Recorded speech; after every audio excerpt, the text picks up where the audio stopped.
Hello children, welcome to the e-learning classes by JMS the School Pushkar. So in our previous session we had discussed the French Revolution, its breakdown and struggle to survival. Okay, so let's start our next. So here we shall discuss today the outbreak of revolution. This is about the outbreak of revolution. Okay, let's start. The news that Louis XVI planned to impose for the taxes to be able to meet the expenses of the state generated anger and protest against the system of privileges. In the France of the old tradition, the monarch did not have power to impose taxes according to his will alone. So यहाँ हम देखते हैं कि एक जो news थी वो इस तरह से पूरे स्टेट में फैल गई थी कि जो लुई 16 है उन्होंने टैक्स बढ़ाने का प्लान किया है, टैक्सेस इम्पोज यानी बढ़ाने का प्लान किया है। तो इसी से वो लोग क्या कर पाएंगे कि जो अपने रेगुलर एक्सपेंसेस थे उन्हें वो अफोर्ड कर पाएंगे। तो इसी से जो स्टेट के लोग हैं उन लोगों के बीच में एक एंगर जनरेटेड हुआ, उन लोगों के मन में प्रोटेस्ट करने का एक सिस्टम हुआ कि जो ये प्रिविलेजेस वाला सिस्टम है इसे ख़त्म किया जाए। So they wanted to protest against the king. In the France of the old tradition, France की ओल्ड ट्रेडिशन में the monarch did not have power to impose taxes according to his will alone. तो France के old tradition के according monarch के पास ऐसी power नहीं थी कि वो अकेला ही टैक्सेस बढ़ा सके। Rather he had to meeting of the state general which would then pass his proposal for new taxes.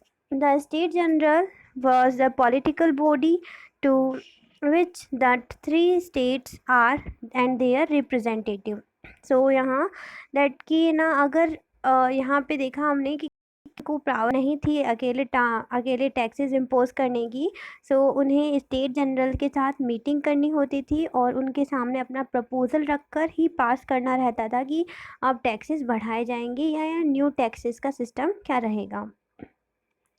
The estate general was a political body. So जो एस्टेट जनरल थी हमारी, this one estate general was the political body. Like जो हम लोगों जिस तरह हमारे representatives होते हैं उसी तरह से जो तीनों एस्टेट थी, first second and third estate, तो इन सभी एस्टेट्स के अपने अपने रिप्रेजेंटेटिव्स होते थे। On 5 May 1789, Louis XVI called together an assembly of the Estate General to pass proposal for new taxes. So इस डेट को 5 मई 1789 को लुई 16 ने एक मीटिंग बुलाई थी, तो वहाँ पर अपना प्रपोजल रखा था उन्होंने एस्टेट जनरल के सामने। Voting in the Estate General in past had been conducted according to the principle to each state had one vote. So इस जो यहाँ पर एक वोटिंग सिस्टम हुआ करता था, हर एस्टेट जनरल जो है वो एक अपना वोट दे सकता था। This time too Louis 16 was determined to continue the same practice. So अभी भी लुईस 16 ने यही सोचा था कि जो चलता आ रहा है उसी को ही वो फॉलो करेंगे कि हर एस्टेट जनरल के पास एक वोट रहेगा।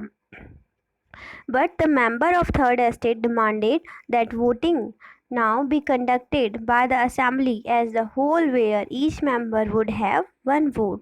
तो यहाँ हमने देखा कि जो मतलब थर्ड एस्टेट के मेंबर थे उन्होंने अपनी डिमांड रखी थी कि ये वोटिंग सिस्टम किससे होना चाहिए, वोटिंग सिस्टम हर एक पर्सन के पास होना चाहिए बजाय रिप्रेजेंटेटिव के छोड़कर, मतलब रिप्रेजेंटेटिव को नहीं, सिर्फ रिप्रेजेंटेटिव को ही वोट का हक नहीं होना चाहिए, सभी मेंबर्स हैं उनको भी वोट देने का हक होना चाहिए। This vote system was one of the democratic principles put forward by philosophers like Rousseau in his books The Social Contract. So ये जो आइडिया है, ये सिस्टम वोट वाला सिस्टम है, तो इन लोगों ने रूसो की बुक थी द सोशल कॉन्ट्रैक्ट, वहाँ से ये आइडिया उन्होंने लिया था। रूसो की बुक थी the social contract. The social contract इनकी एक बहुत ज़्यादा इम्पोर्टेंट बुक है, जिसके अंदर मतलब जो एक एक कॉन्ट्रैक्ट होता है, ठीक है, क्या होता है, एक कॉन्ट्रैक्ट होता है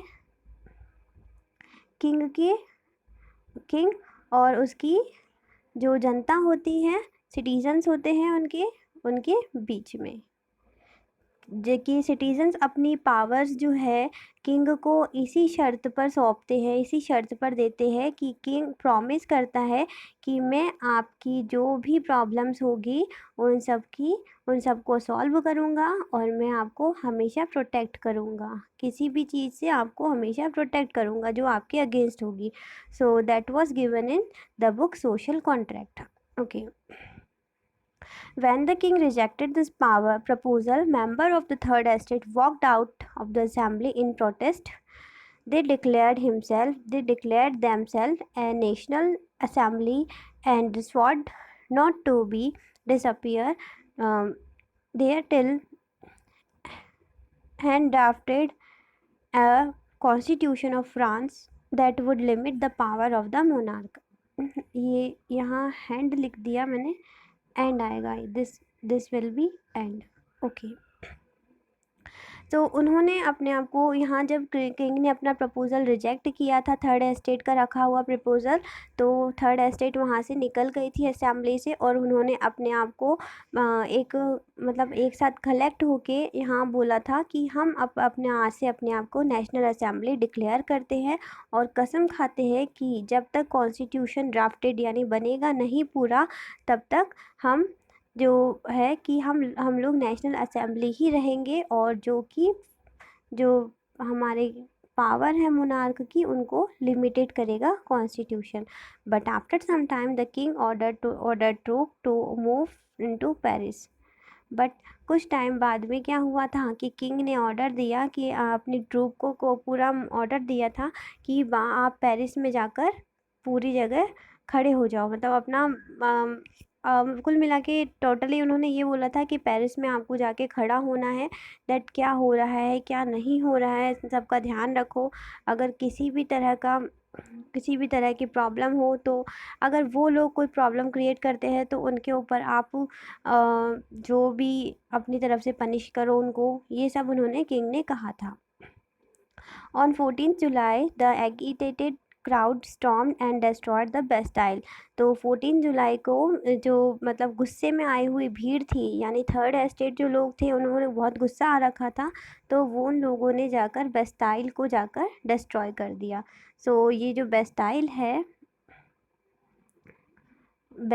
जो है वो एक जेल थी। ओके, ये एक जेल थी। तो यहाँ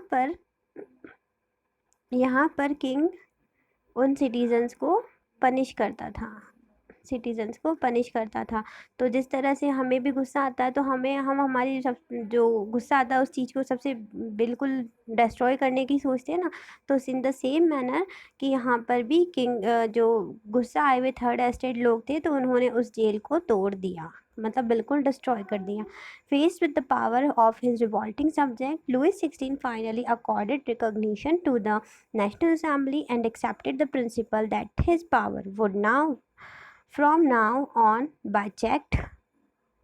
be checked by our Constitution.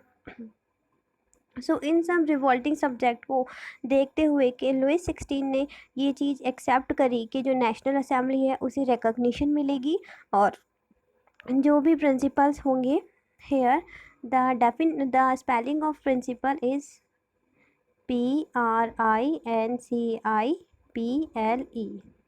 PRINCIPLE. The spelling of principle is that PRINCIPLE principle, that his power would from now can be checked by constitution, that जितनी भी पावर होगी वो सभी कॉन्स्टिट्यूशन के थ्रू ही कंट्रोल की जाएगी।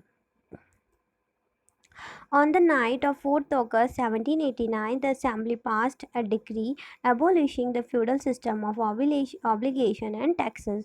तो नाइट में 14 अगस्त को 1789 के टाइम यहाँ पर जो थर्ड जो नेशनल असेंबली थी उन्होंने अपना एक रूल पास किया कि जो फ्यूडल सिस्टम था उसे हम ख़त्म करेंगे.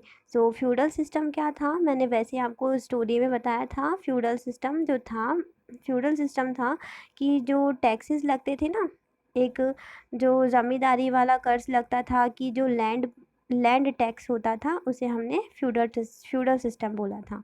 Member of clergy too were forced to give up their privilege confiscated. यहाँ हमने देखा कि जो क्लर्जी वाले मेंबर थे, उन्हें भी बोला गया, यानी फर्स्ट एस्टेट को भी कहा गया कि आप लोग भी जो आपको प्रिविलेजेस मिले हैं उन्हें कॉन्फिस्केट कर दीजिए, ख़त्म कर दीजिए. Tithes were abolished and land owned by church were confiscated. जो तीथिस नाम का एक टैक्स दिया जाता था चर्च को, जो थर्ड एस्टेट तीथिस नेम से एक टैक्स पे किया करती थी चर्च को. ठीक है, एक चर्च को टैक्स पे किया करती थी, तो उसे भी उन्होंने कहा कि आप इसे भी तीथिस को भी ख़त्म कर दो. Okay, as a result the government assessed worth at least 2 billion livres. तो इस तरह से गवर्नमेंट को बहुत फ़ायदा हुआ, दैट इज़ 2 बिलियन लिवर्स का उनको फ़ायदा हुआ था. France become constitutional monarchy. अब ये सब जब किंग ने परमिट कर दिया कि हाँ आप मेरी पावर्स को चेक कर दीजिए, तो इन दिस वे जो फ्रांस है वो कॉन्स्टिट्यूशनल मोनार्की बन गई. Constitutional monarchy that mean constitutional monarchy. आप इन सब वर्ड्स को बहुत अच्छे से ध्यान देकर पढ़ो, क्योंकि ये चीज़ हम लोगों के बहुत काम आती है आगे जाकर. What is constitutional monarchy, this is a very important word in itself. The constitutional monarchy is कि जहाँ जिस तरह से कॉन्स्टिट्यूशन अगर बनता है तो कॉन्स्टिट्यूशन की ही चलेगी, तो दैट इज़ कॉन्स्टिट्यूशनल मोनार्की. कि अब कोई राजा रहेगा ना कुछ और रहेगा. राजा रहेगा लेकिन उसकी जो पावर है वो भी कॉन्स्टिट्यूशन के थ्रू कंट्रोल की जाएगी, दैट इज़ कॉन्स्टिट्यूशनल मोनार्की. अब जो हेड रहेगा, जो सुप्रीम पावर रहेगी, वो कौन रहेगी, कॉन्स्टिट्यूशन रहेगी, तो that is constitutional monarchy. Okay, I hope आप कॉन्स्टिट्यूशन का मीनिंग जो होता है वो समझते होंगे, that what is constitution. Okay, if you have some queries about constitution, then you can message me or to ask about constitution. Okay, the National Assembly completed the draft of constitution in 1789. Its main object was to limit the power of the monarch. The power what's now separated by assignment or to different institutions, that is legislature, executive, judiciary. This made the France constitutional monarchy. यहाँ हमने देखा कि जो constitution दो national assembly ने अपना 1789 में अपना कॉन्स्टिट्यूशन कंप्लीट किया, और इसके मेन ऑब्जेक्टिव ये थे कि जो पावर है to limit the power of monarch, यानी कि जो राजा था उसकी पावर को लिमिट करना. दैट मीन्स कि to limit the power of king. The power what's now separated and assignment to different institution.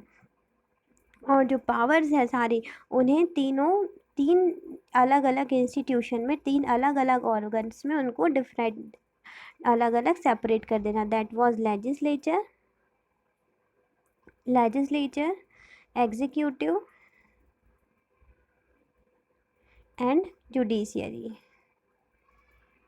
So these three powers were divided, these three organs were divided by the government, that the जो भी powers रहेगी, जितनी भी powers रहेगी, वो इन तीन organs में divided रहेगी. लाइक लेजिस्लेचर का जो वर्क रहेगा वो रहेगा लॉ बनाना. ठीक है, एग्जीक्यूटिव का रहेगा कि जो लॉ बने हैं उनको इम्प्लीमेंट करना, एग्जीक्यूट करना, इम्प्लीमेंट, एग्जीक्यूट यानी उन्हें पूरा करना, इम्प्लीमेंट. ठीक है, ये थोड़ा यहाँ राइटिंग प्रॉब्लम आएगी मेरे पास.